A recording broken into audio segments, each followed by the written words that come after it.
ചാട്.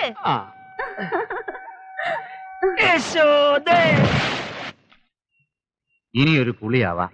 ഇന്നെന്താ ഇത്ര നേരത്തെ? വയ്യ, ഒരു ഉഷാറില്ല. ഒപ്പം മക്കളുണ്ടെങ്കിലേ വെട്ടാനും കിളയ്ക്കാനും ഒക്കെ ഒരു സുഖമുള്ളൂ. അതാണ് നല്ലത്. മനസ്സറിഞ്ഞൊന്ന് കുളിച്ചാൽ ഒരു ഉഷാറ് വരും. 40, 41, 42, 43, 44, 45. 45 ആയുള്ളൂ. ഇത് ഞാൻ പൊട്ടിച്ചേരാം. എന്നാ മുങ്ങ. അത്രക്ക് ചങ്കുറപ്പുണ്ടെങ്കിൽ നിന്നെ ഞാൻ കെട്ടിയിരിക്കും. വെറും വാക്ക് പറയരുതേ. വെറും വാക്കല്ല ജയകൃഷ്ണന്റെ വാക്ക്.